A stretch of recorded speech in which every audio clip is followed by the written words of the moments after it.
പിറവം തോട്ടഭാഗം ചാനാമറ്റത്തിൽ ഭഗവതി ക്ഷേത്രത്തിലെ തിരുവുത്സവ ചടങ്ങുകൾ ക്ഷേത്രം തന്ത്രി ബ്രഹ്മശ്രീ മൂന്നൂലം ഹരി നമ്പൂതിരിയുടെയും മേൽശാന്തി കല്ലൂർമന രാമൻ നമ്പൂതിരിയുടെയും മുഖ്യ കാർമ്മികത്വത്തിൽ ഏപ്രിൽ 22-ന് നടക്കുന്നു. ഉത്സവ ദിവസങ്ങളിൽ ഭക്തജനങ്ങൾക്കായി പഞ്ചാരിമേളം, വയലിൻ, ചെണ്ട ഫ്യൂഷൻ, ഗാനനൃത്ത മഞ്ജരി തുടങ്ങിയവ അരങ്ങേറും.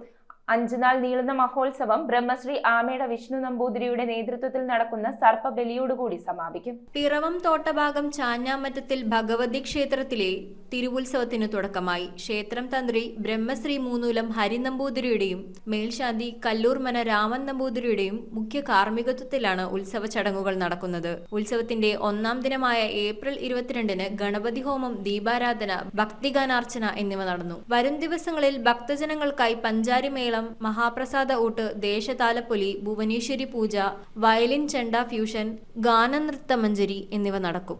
ഏപ്രിൽ 26-ന് ബ്രഹ്മശ്രീ ആമേട വിഷ്ണു നമ്പൂതിരിയുടെ മുഖ്യ കാർമ്മികത്വത്തിൽ നടക്കുന്ന സർപ്പബലിയോടുകൂടി ഉത്സവത്തിനു സമാപനം കുറിക്കും. വാർത്താ സമ്മേളനത്തിൽ ബാബു KC, സോമൻ KC, സുസ്മിത ബാബു എന്നിവർ സംസാരിച്ചു. ഭഗവതി ക്ഷേത്രത്തിൻ്റെ 15 വർഷമായി നമ്മുടെ ക്ഷേത്രം പ്രതിഷ്ഠ ചെയ്ത് നമ്മൾ പ്രവർത്തനം ആരംഭിച്ച് മുന്നോട്ട് പോവുകയാണ്. പക്ഷേ ഉത്സവം തുടങ്ങിയിട്ട് കഴിഞ്ഞ വർഷമാണ് ഉത്സവം ആരംഭിച്ചിട്ടുള്ളത്. അപ്പോൾ അതിനുശേഷം ഇപ്പോൾ 2ാമത്തെ ഉത്സവമാണ് നമ്മൾ ഇവിടെ ആഘോഷപൂർവ്വം കൊണ്ടാടാൻ പോകുന്നത്. ഏപ്രിൽ 22-ാം തീയതി ബുധനാഴ്ച രാവിലെ 5:30-ക്ക് നട തുറന്ന് രാവിലെ 10:30-ക്ക് നട അടയ്ക്കുകയും പിന്നീട് വൈകിട്ട് 5:30-ക്ക് നട തുറന്ന് ചുറ്റുവിളക്ക്, ദീപാരാധന, അത്താഴപൂജയെല്ലാം കഴിഞ്ഞ് രാത്രി 7 മണിയോട് കൂടിയിട്ട് വരാഹി ഭജൻസ് അവതരിപ്പിക്കുന്ന ഭക്തി ഗാനാർച്ചന ഉണ്ടായിരിക്കുന്നതാണ്. അപ്പോൾ അതിലേക്ക് എല്ലാ വിശ്വാസികളെയും, എല്ലാ നാട്ടുകാരെയും, സുഹൃത്തുക്കളെയും സാദരം ക്ഷണിക്കുന്നു. 2ാം ദിവസമായ വ്യാഴാഴ്ച തിരുവുത്സവമാണ്. അന്ന് രാവിലെ 5:30-ക്ക് നട തുറന്ന് ഗണപതി ഹോമം, ഉഷപൂജ, മറ്റുള്ള ഭഗവതിക്ക് നവകം, പഞ്ചകം, കലാഭിഷേകം അങ്ങനെയുള്ള എല്ലാ പൂജകളും കഴിഞ്ഞ് പുള്ളുവൻപാട്ട് ഉണ്ടായിരിക്കും. അതെല്ലാം കഴിഞ്ഞ് ഉച്ചപൂജ കംപ്ലീറ്റ് ചെയ്തതിന് ശേഷം പഞ്ചാരിമേളമുണ്ട്. അതുകൂടാതെ മഹാപ്രസാദ ഊട്ട് ഉച്ചയ്ക്ക് 12 മണിക്ക് ഉണ്ടായിരിക്കുന്നതാണ്. പിന്നെ 4:30-ക്ക് താലപ്പൊലി ഘോഷയാത്ര ക്ഷേത്രത്തിൻ്റെ പടിഞ്ഞാറ കവലയിൽ നിന്ന് ആരംഭിച്ച് റോഡ് കടവ് ചുറ്റി തിരിച്ചു വന്ന് നടു റോഡ് വഴി ചാലാശ്ശേരി പരദേവതാ ക്ഷേത്രത്തിലെത്തി അവിടെ നിന്ന് 6:15 കൂടിയിട്ട് ക്ഷേത്രത്തിൽ എത്തിച്ചേരും. 7 മണിയോട് കൂടിയിട്ട്, രാത്രിയിൽ 7 മണിയോട് കൂടിയിട്ട് വയലിൻ, ചെണ്ട ഫ്യൂഷൻ. അപ്പോൾ ആ ഒരു പരിപാടിയിലേക്കും എല്ലാവരെയും സാദരം ക്ഷണിക്കുന്നു.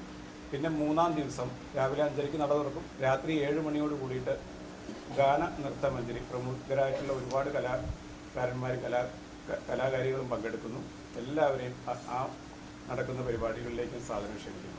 പിന്നെ 4-ാം ദിവസം രാവിലെ 5:30-ക്ക് നട തുറന്ന് 10:30-ക്ക് കൂടിയിട്ട് നടയടയ്ക്കുകയും പിന്നീട് വൈകിട്ട് 5:30-ക്ക് നട തുറന്ന് ചുറ്റുവിളക്ക്, ദീപാരാധന, അത്താഴ പൂജ, അന്ന് ഒരു വിശേഷാൽ പൂജ നടക്കുന്നത് ഭുവനേശ്വരി പൂജ. പിന്നെ 5-ാം ദിവസം ഏപ്രിൽ 26-ാം തീയതി രാവിലെ 5:30-ക്ക് നട തുറന്ന് പൂജകളെല്ലാം പൂർത്തിയാക്കി 10:30-ക്ക് നടയടയ്ക്കുകയും വൈകിട്ട് 5:30-ക്ക് വീണ്ടും നട തുറക്കുകയും ചുറ്റുവിളക്ക്, ദീപാരാധന, അത്താഴ പൂജ, സർപ്പബലിയോട് കൂടിയിട്ട് നടയടയ്ക്കുന്നതാണ്.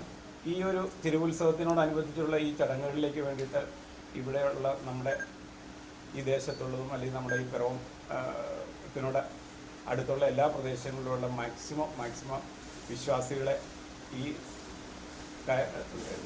ഇവിടെ നടക്കുന്ന ഈ പൂജാതി കർമ്മങ്ങളിലേക്കും ഉത്സവാദി കർമ്മങ്ങളിലേക്കും വേണ്ടിയിട്ട് എത്തിച്ചേർന്ന് അവരുടെ എല്ലാ പ്രാർത്ഥനയും അനുഗ്രഹങ്ങളും ഉണ്ടാവാനായിട്ട് ഞങ്ങൾ ക്ഷണിച്ചിട്ടുണ്ട്. News bureau, Piravam. Royal Kochi 15 വർഷമായി പള്ളുരുത്തിയിൽ പ്രവർത്തനം ആരംഭിച്ചിട്ട് എല്ലാ സർവീസുകൾക്കും 30 ഡേയ്സ് സർവീസ് വാറന്റി. സർവീസ് അടുത്തിരുന്ന് കാണാം. പഴയ ഫോൺ എക്സ്ചേഞ്ച് ചെയ്ത് തവണ വ്യവസ്ഥയിൽ പുതിയ മൊബൈൽ ഫോൺ സ്വന്തമാക്കാം. ഡോർ ഡെലിവറി സംവിധാനമുണ്ട്. റോയൽ കൊച്ചി.